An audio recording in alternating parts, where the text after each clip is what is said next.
Pemirsa, ahli digital forensik Rismon Sianipar melaporkan Presiden ke-7 RI Joko Widodo ke Polda DIY. Jokowi dilaporkan karena dianggap menyebarkan berita bohong soal dosen pembimbingnya saat berkuliah di Fakultas Kehutanan UGM Yogyakarta. Rismon Sianipar mendatangi Mapolda Daerah Istimewa Yogyakarta Selasa siang didampingi kuasa hukumnya. Rismon melaporkan Presiden ke-7 RI Joko Widodo atas dugaan menyebarkan berita bohong soal dosen pembimbingnya Kasmujo saat berkuliah di Fakultas Kehutanan UGM Yogyakarta. Jokowi menyebut Kasmujo merupakan dosen pembimbing skripsinya di Fakultas Kehutanan UGM pada tahun 2017.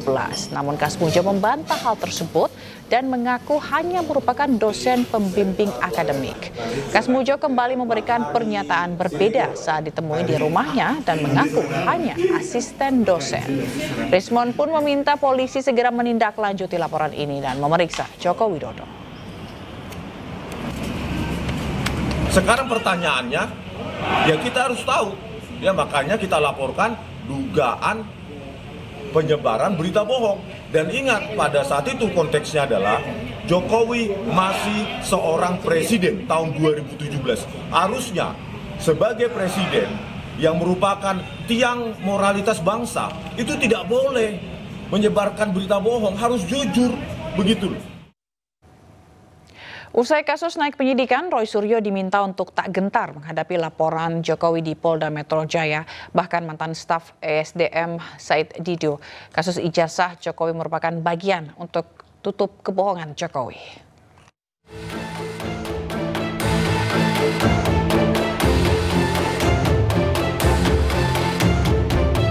Usai laporan Presiden ke-7 RI Joko Widodo naik ke tahap penyidikan di Polda Metro Jaya, mantan staf Menteri ESDM Said Didu meminta Roy Suryo untuk tak gentar menghadapi kasus ini. Menurut Said Didu, kasus ijazah Jokowi merupakan bagian untuk menutupi kebohongan yang dilakukan Presiden ke-7 Joko Widodo. Jadi kita akan membongkar 5 kebohongan. Jadi jangan heran bahwa musuh kita banyak sekali karena banyak sekali yang terancam.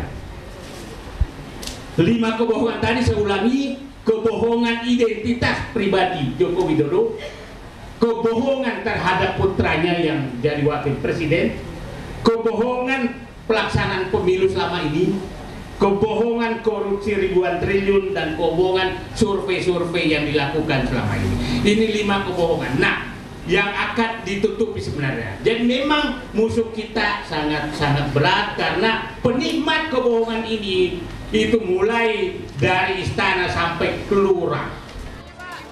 Sebelumnya Polda Metro Jaya meningkatkan status laporan Jokowi terkait pencemaran nama baik ke tahap penyidikan. Kabid Humas Polda Metro Jaya menyebut pihaknya menemukan adanya dugaan pidana setelah dilakukan gelar perkara di kasus tersebut. Tim Liputan iNews melaporkan. Sementara itu, Roy Suryo menilai ada kejanggalan dalam peningkatan status kasus ijazah Jokowi di Polda Metro Jaya dari penyelidikan ke penyidikan. Roy pun menyebut harusnya Jokowi diperiksa usai Polda Metro Jaya meningkatkan status kasus ijazah Jokowi tersebut. Sangat janggal sekali kalau kemudian ada kenaikan status. Itu yang pertama. Yang kedua, soal kenaikan status adalah kalaupun dipaksakan atau nekat dinaikkan, maka nanti pada yang harus diperiksa pertama adalah pelapor. Joko Widodo harus datang duluan ke Polda Metro Jaya, bukan kemudian sudah ada sounding-sounding minggu ini kami akan dipanggil. Itu urutannya salah besar. Joko Widodo dulu harus dipanggil. Kemudian saksi-saksi dari pihak pelapor yang dipanggil duluan. Ahli, panggil lagi semuanya di sana. Dan yang paling menarik, ini ada perkembangan dari ahli yang katanya ahli, ya, yang disebut ahli digital forensik. Pada saat gelar pendapat khusus di Bareskrim, dia mengakui dia bukan ahli analog. Jadi kalau dia sendiri dihadirkan, makan tuh kata-katanya.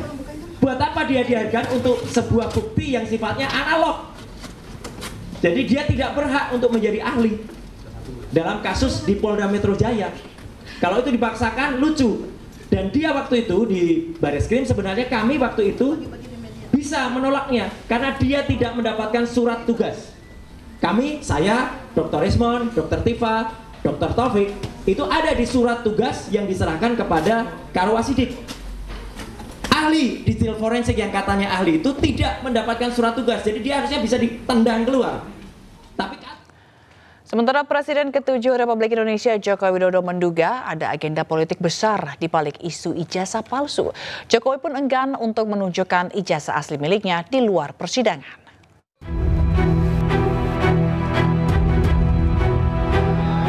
Adanya dugaan agenda politik besar di balik isu ijazah palsu yang dihembuskan Roy Suryo CS disampaikan Jokowi di kediamannya di Solo, Jawa Tengah. Sementara itu terkait perkembangan kasus ijazah palsu yang naik penyidikan, Jokowi menyerahkan pada proses hukum di Polda Metro Jaya. Palsu ini untuk mengaburkan legasi Pak Jokowi, tanggapannya? Saya berperasaan memang kelihatannya ada agenda besar politik di balik isu-isu ini, ijazah palsu, isu pemakzulan. Ini perasaan politik saya mengatakan ada agenda besar politik untuk menurunkan reputasi politik, untuk mendowngrade yang buat saya biasa-biasa aja lah. Termasuk isu yang untuk pemakzulan Mas? Termasuk itu. Jadi ijazah palsu, pemakzulan Mas Wapres, saya kira ada agenda besar politik. Dan biasa aja, biasa. Selain itu, Presiden ke-7 RI Joko Widodo enggan untuk menunjukkan ijazah asli miliknya di luar persidangan. Tim Liputan iNews melaporkan. Ex-Mendikbudristek Nadiem Makarim diperiksa untuk kedua kalinya oleh Kejagung selama 10 jam. Kejaksaan Agung mengungkapkan peran Nadiem banyak bersinggungan dengan keempat tersangka di kasus pengadaan laptop Chromebook.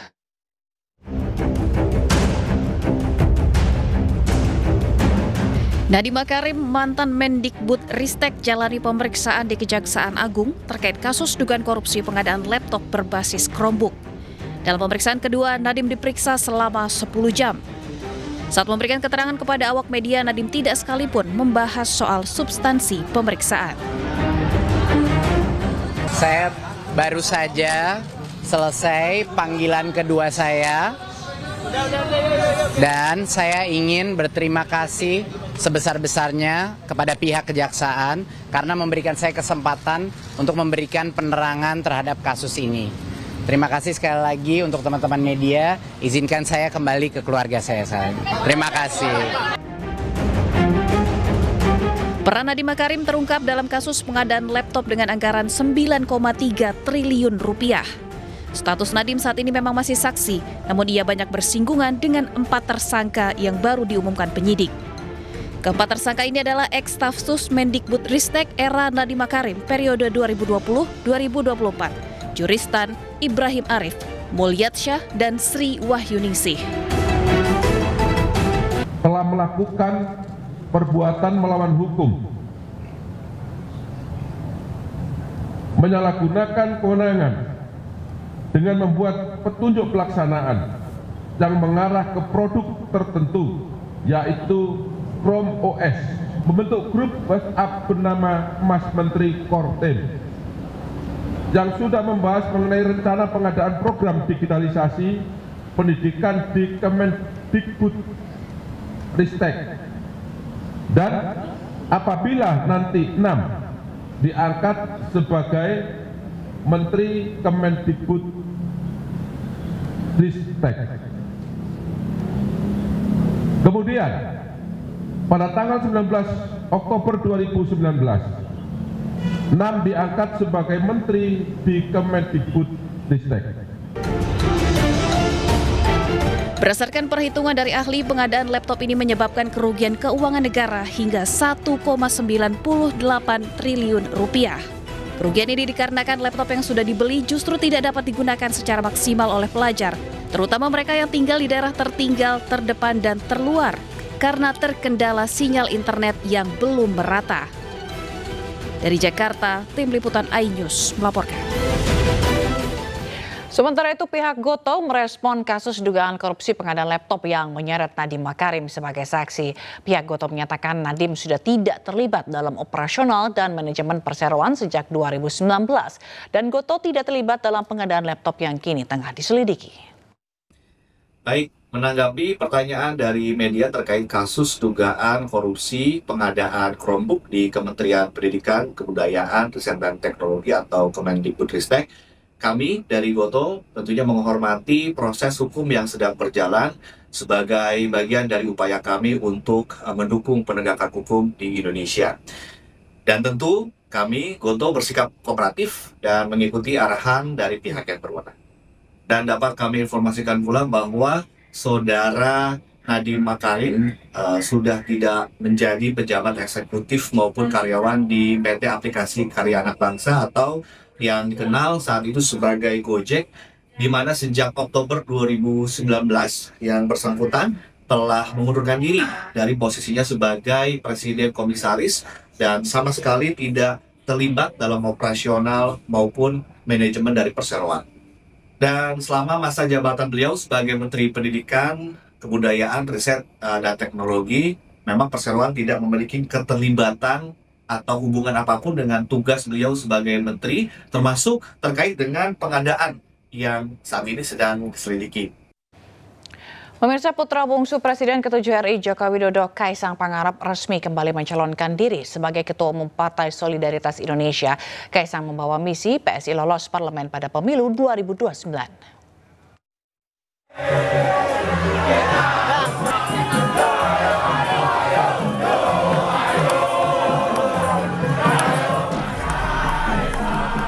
Dengan diarak tim pendukung Kaisang Pangarep resmi mendaftar sebagai calon Ketua Umum Partai Solidaritas Indonesia Juni lalu.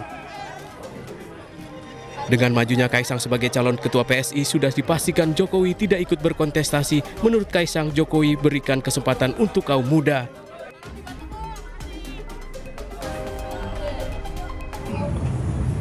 Mengenai beliau akan menjadi Ketua Umum atau tidak, itu sudah kami obrolkan di seminggu terakhir ini. Tidak mungkin juga anak sama bapak saling berkompetisi.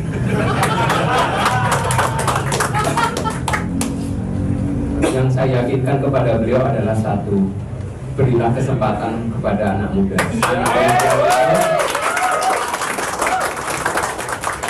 Anak muda itu bukan pemimpin masa depan, anak muda itu pemimpin masa kini. Sementara itu, Steering Komite Raya PSI telah menetapkan 3 calon Ketua Umum DPP PSI periode 2025-2030. Ketiga kandidat dinilai telah memenuhi persyaratan khusus, yakni didukung minimal 5 DPW dan 20 DPD PSI.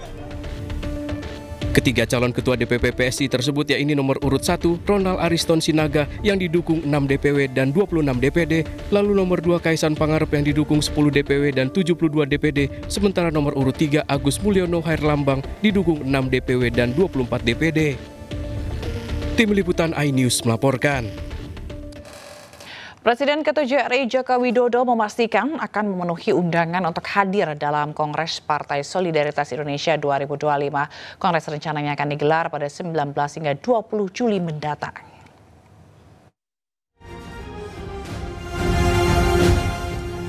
Presiden ke-7 RI Joko Widodo memastikan akan memenuhi undangan untuk hadir dalam Kongres Partai Solidaritas Indonesia 2025. Kongres akan digelar pada 19 hingga 20 Juli mendatang. Meski demikian, Jokowi belum memastikan apakah ia akan menjadi pembicara dalam sesi diskusi yang direncanakan dalam rangkaian Kongres. Jokowi menambahkan dirinya masih mempertimbangkan kemungkinan bergabung sebagai kader PSI dan masih memperhitungkan langkah politik ke depan. Sementara dalam Kongres mendatang, Kaisang Pangarep akan kembali mencalonkan diri sebagai Ketua Umum melawan 2 calon lain. Insya Allah saya datang, insya Allah saya hadir. Informasinya juga akan mengisi di hari pertama ya Pak, tanggal 19? Ya saya diundang, insya Allah saya hadir, saya datang. Diundang sebagai narasumber atau seperti apa Pak? Itu tanyakan ke PSI.